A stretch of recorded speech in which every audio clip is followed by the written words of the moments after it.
Hello everyone, welcome to our session today. We're going to talk about something that honestly stresses almost every PhD applicant, GPA. Be honest, how many of you have worried about your GPA at least once? Yeah, almost everyone, right? I have been mentoring students since 2019 through my platform, and this is the number one question I get. Is my GPA enough to apply for a PhD? So today I want to break this down very clearly for you. Not just rumors, not fear, real strategy. So this slide says decoding the GPA, and that's exactly what we're doing today. GPA is not just a number, it's a signal, but it's not the whole story, okay? Admissions committee don't just look at the number and they decide your future. There's a system, there's a process, there's psychology behind how committees think.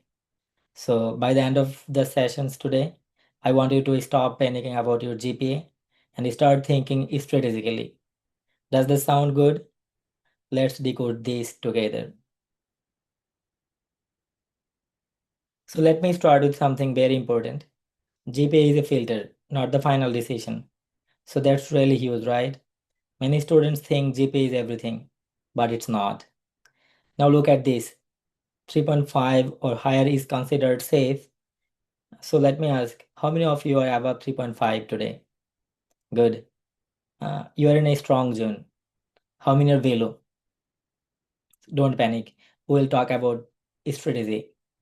The reality is many successful PhD students were admitted with lower GPAs, but they were strong somewhere else. Research, letters of recommendation, or statement of purpose.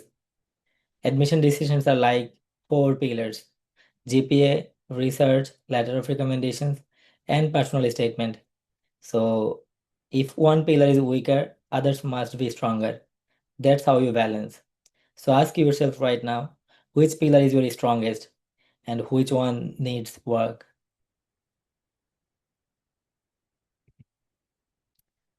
So now let's talk zones, okay? I like calling this the GPA weather forecast. Below 3, that's what we call danger zone. Not impossible, but you need mitigation strategy. But 3 to 3.5, it's very competitive. It's a competitive zone. So you have to apply strategically. And 3.5 plus, that's the safety zone for many programs. But here's the key. You have to balance your GPA by course difficulty, okay? Admissions committees know core courses matter more than your elective courses. So let me ask you, did you get lower grades in easy courses or hard technical ones? That difference matters. So don't just look at your GPA, look at your transcript story. Now let me take you inside the admissions committee mindset. What do they really think? They're not asking, is this student smart? They're asking, is this student risky? GPA GPA is risk management. So can you pass qualifying exams? Can you survive coursework? They look at consistency. Are your grades stable? Did you improve? And and for rigor, were you challenged or did you choose safe classes?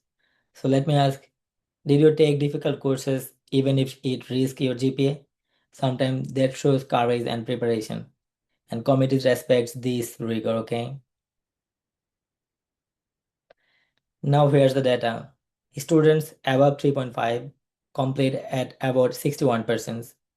Students 3 to 3.24 complete at 56%. See the difference. It exists, but it's not massive, right?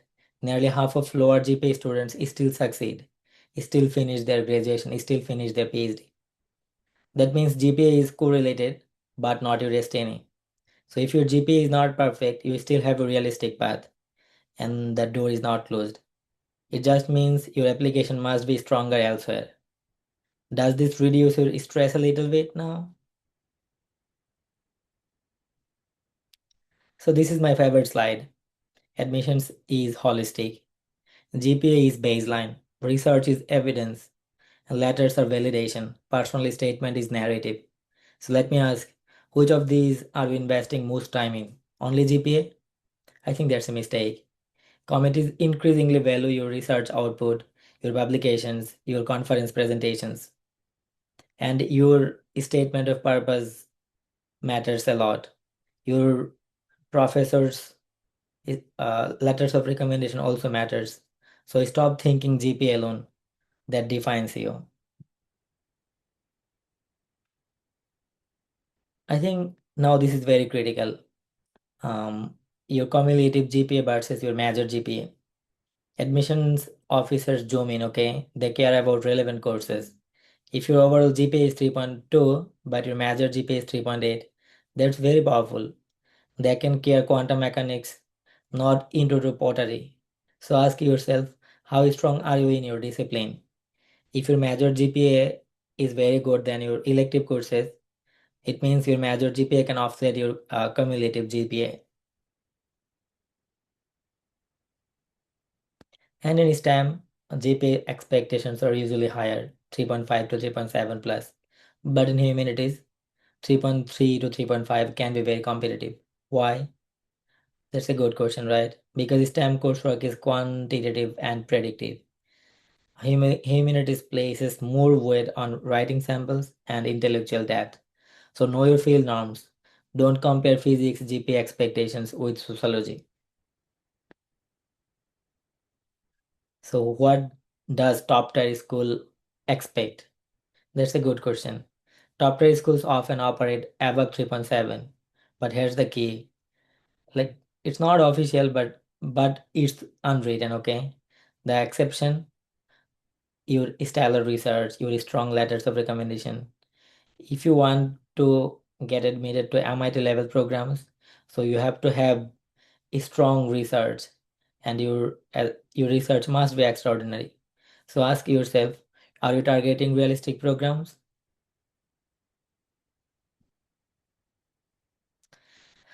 So for professional doctorates like uh, doctorate in education, doctorate in business administration, metrics shift, I think, because work experience matters more there, leadership matters more, and the thresholds can be slightly lower, around 3 to 3.3. So choose the right doctoral type aligned with your career goals. And if you're international student, you have to convert your GPA because these GPA conversion matters.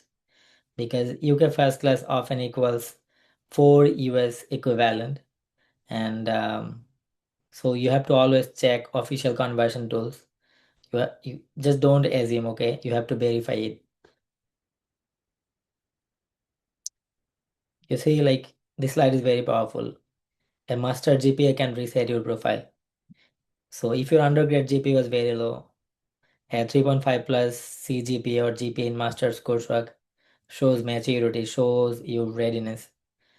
Committees care about recent performance. So ask yourself, is a master's strategic breeze for you to apply for your PhD program? So if your GPA is weak, so don't hide it, okay? You have to address it and you have to briefly explain it and like show upward trend, okay? Because admissions committee respect honesty and your recent progress and your recent growth. So as we have already said, your research portfolio can outweigh your GPA, okay? If you have publications, if you have strong letters of recommendations, and if you can write a strong research proposal, that could be a big game. If your research portfolio is strong, it shifts the balance, okay? So ask yourself, are you building research strength actively?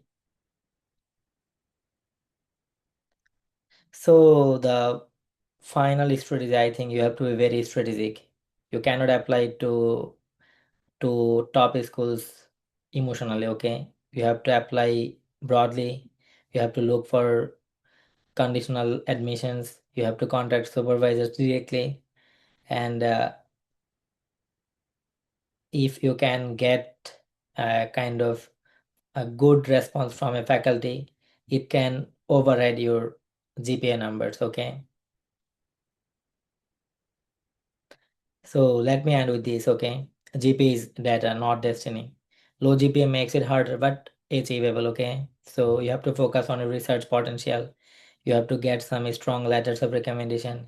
You have to own your story and you have to write it very, very nicely. And I have been mentoring students since 2019, as I've already said. And I have seen students with three get full funded PhDs because they have built strength strategically. So I'll leave you with this question. What is your strongest pillar and what will you improve? What will you improve starting today? So best of luck.